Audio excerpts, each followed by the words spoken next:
The day before, the heads of the development studio behind this sure don't know when to quit, do they? And this is after announcing that they quit and after they shut down. Recall that the day before was announced as a post-apocalyptic open-world MMO survival that ended up being this utterly broken, empty scam of an extraction shooter that was practically non-functional. And you can see that reflected in the reviews here, overwhelmingly negative at 15% from over 23,000 reviews.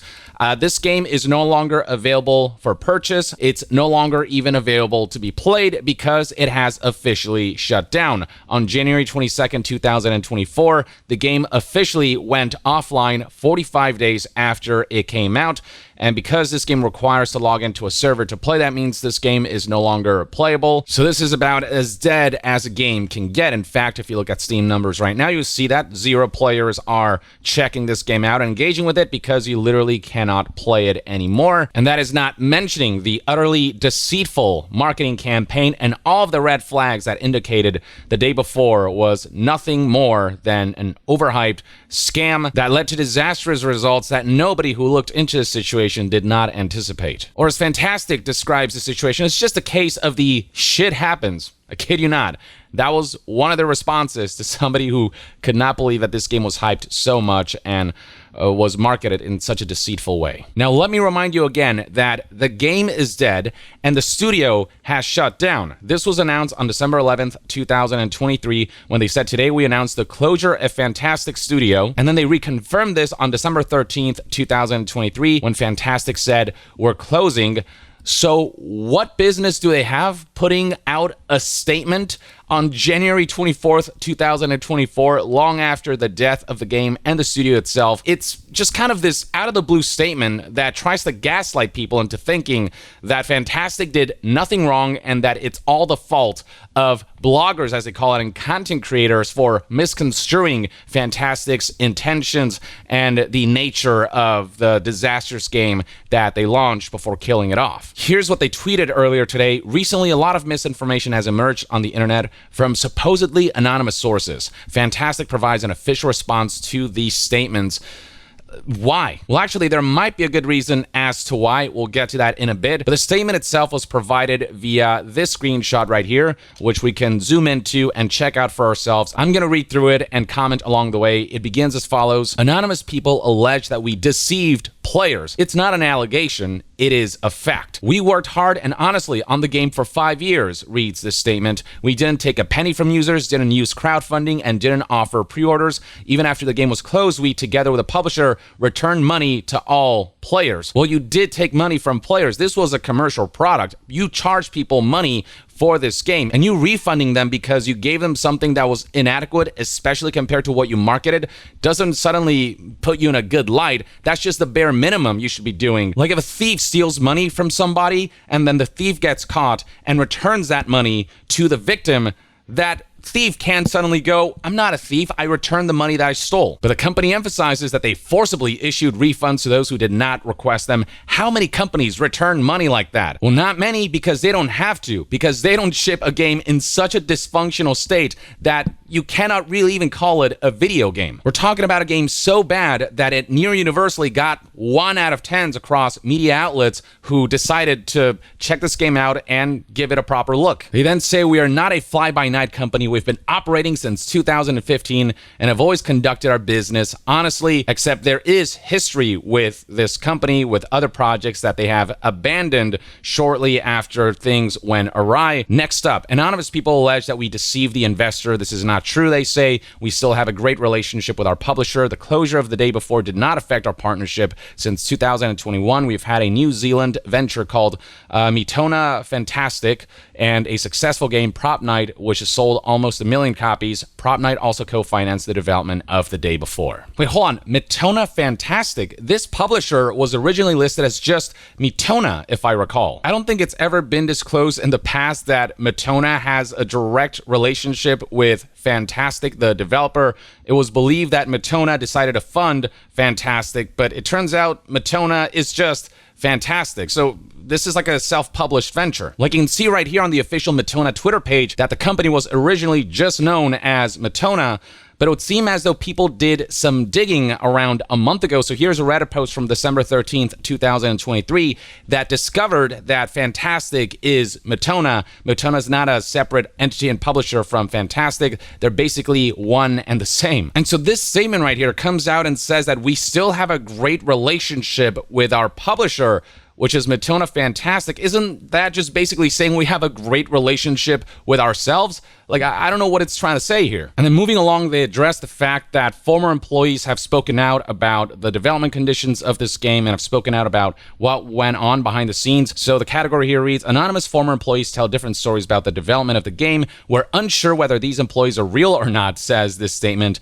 but we had excellent relationships with our team. Despite being a small indie company with a limited budget, we assisted employees with relocation and healthcare and helped some of them to buy equipment and with their mortgages and other personal matters. We offer an extra non-working day off each month, vacation pay and timely salary payments, along with the option of working remotely. Our low churn rate and the fact that half of those who left returned to the company demonstrate our positive work environment. 100% of the team did everything they could to make the day before a success. What this particular bit of the statement is referring to is, I believe, this video right here from IXBT Games that not only covers everything that happened and chronicles everything that happened surrounding the day before in great detail, but they've also spoken to sources, to employees or former employees who worked on this game and have gotten some quotes that indicated a less than ideal development environment. Somebody on Reddit decided to post a basic summary of what was described in that video. The Gotovsevs brothers fired everyone who offered any interesting and quite realizable idea. Gotovsevs could play any AAA game and urgently go to the general chat with the developers and write to make it like theirs. The working day of an ordinary coder was 18 hours and sometimes without days off. The game has actually been in development for 5 years and has a total of 500 gigabytes of material that is nowhere to be found because the Gotovsevs have abandoned everything and changed goals every time. The Gotovsevs have been or are about to start a new studio to create mobile games and are trying to bring in all of their fired employees. So yeah, not only do the developers who are speaking out against Fntastic paint a completely different picture than what Fntastic, who have proven to be untrustworthy, do, it turns out that Fntastic is looking forward to making another game and are trying to hire people back. This is after the studio closure. This is after them saying that they don't have the funds for Fntastic to continue and that they have to shut down operations, which explains why this statement came just out of nowhere after a studio shutdown. You wouldn't expect something like this unless the studio is planning something else, unless they are intending to pursue future ventures. And they believe that gaslighting us with such a pathetic statement will make us forget about the day before and just look forward to their next game. They also seem to think by changing the name of their studio, by starting a new studio, this can all just be buried under the rug. But people will know that it's from the same people as Fntastic, and the second they find out, all trust is going to be lost. Next up, they address who made money on the day before. Certain bloggers made huge money by creating false content with huge titles from the very beginning to gain views and followers, exploiting the lack of information about the game's development. Their actions triggered a gold rush among content creators due to the game's pre-release popularity. Now this is rich. They're saying we didn't deceive players, we didn't scam anyone, we didn't take money, it's the content creators who profited. All content creators did was make a living from the job that they do, which is to report on situations like these, especially when there are red flags everywhere. Everyone rightfully talked about this game and everyone rightfully predicted that this would be a disaster, which is exactly what turned out to be the case. The gaming community is grateful that content creators jumped on this, saw the red flags, reported on them, and kept people informed. Fntastic trying to paint the picture that the content creators who reported on this are the greedy, deceitful ones. Like, how desperate do you have to be to put out a statement like this, to output such a pathetic attempt at gaslighting, and expect that people will look at this and go, oh wow, I see, you guys are the good guys. It's the bloggers and content creators who are the bad guys. Last but not least, they address why the content in the release game is not the same as in the trailers and why was the game closed. this is rich. They say, we implemented everything shown in the trailers from home improvements and a detailed world to off-road vehicles. We only disabled a few minor features like parkour due to bugs, but planned to include them in the full release. But aside from that, everything else we showed in the marketing material is in the game, they say. Any side-by-side comparison will highlight the huge disparity between what was shown during the marketing campaign and what we got as a final product. It's a night and day difference. And they never warned people about the bugs, about the fact that the final game was a completely different genre from what was marketed, the MMO survival shooter or whatever. That game doesn't exist. This is a broken extraction shooter with bugs galore. Just the basic mechanic of shooting is completely broken. When you shoot at zombies, it takes them like a second to react, which makes gunplay feel a complete ass. Moving around the open world is a huge pain because of collision issues. From like a gameplay loop standpoint, there is no substantial gameplay loop here. There's no real game to play.